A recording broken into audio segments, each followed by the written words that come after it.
क्या आप प्रथम एस्ट्रोनॉमर को जानते हैं?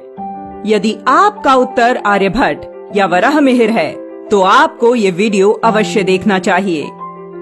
1500 वर्ष पूर्व जन्मे आर्यभट्ट ने 0 दिया, परंतु आर्यभट्ट से 6000 वर्ष पूर्व ही ग्रह नक्षत्रों की स्थिति का ठीक गणित लगाया जा चुका था।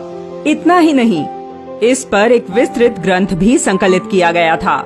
कहने को तो यह ग्रंथ हमारा भूतकाल है, किंतु इसके बिना न तो हम अपना वर्तमान सोच सकते हैं और न ही भविष्य, जिसके अनुसार आज भी मनुष्य के जन्म, विवाह से लेकर मृत्यु तक की गणना की जाती है।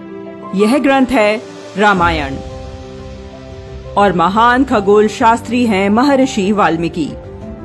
बहुत ही कम लोग जानते होंगे कि सृष्टि के प्रथम वैज्ञानिक और आदि कवि महर्षि वाल्मीकि आदि खगोल शास्त्री भी हैं। महर्षि वाल्मीकि का जन्म अश्विन शुक्ल की पूर्णिमा को हुआ था। वे भगवान श्री राम के समय के प्रकांड विद्वान और संस्कृत ज्ञाता थे। उन्होंने अंतरिक्ष के अनेक सिद्धांतों को बड़ी ही सरलता से समझाया, जिनमें सूर्य के चारों ओर पृथ्वी की परिक्रमा करने की अवधारणा, चंद्र ग्रहण और सूर्य ग्रहण, गुरुत्वाकर्षण बल तथा ग्रहों की गति की गणना शामिल है। खगोल शास्त्र पर वाल्मीकि जी की पकड़ उनकी रचना रामायण से सिद्ध होती है। आधुनिक सॉफ्टवेयर्स के माध्यम से यह साबित हो गया है कि रामायण में उनके द्वारा दी गई खगोलीय जानकारी एकदम सटीक है। जो वर्णन रामायण में जिस वर्ष, तिथि और समय पर दिया गया है, उन्हें इन सॉफ्टवेयर्स में डालने पर हूबहू वैसे ही चित्र सामने आते हैं। इसका एक उदाहरण है रामायण में भगवान श्री राम के जन्म से संबंधित बालकांड।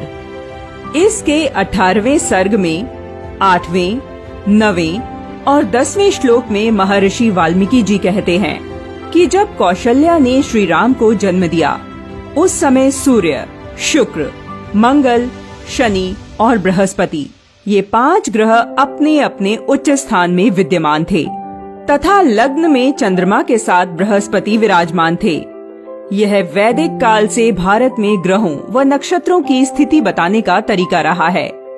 बिना किसी परिवर्तन के आज भी यही तरीका भारतीय ज्योतिष का आधार है। भारतीय वेदों पर वैज्ञानिक शोध संस्थान की पूर्व निदेशक सरोज बाला ने 16 वर्ष के शोध के बाद एक पुस्तक रामायण की कहानी विज्ञान की जुबानी में कई दिलचस्प तथ्य उजागर किए हैं। सरोज बाला के अनुसार श्री राम जन्म का जो वर्णन रामायण में है, वही सॉफ्टवेयर में डाला जाए तो उसमें अयोध्या के अक्षांश और रेखांश 27 डिग्री उत्तर और 82 डिग्री पूर्व में 5114 वर्ष ईसा पूर्व को दोपहर 12 से 2 के बीच का समय दिखाई पड़ता है।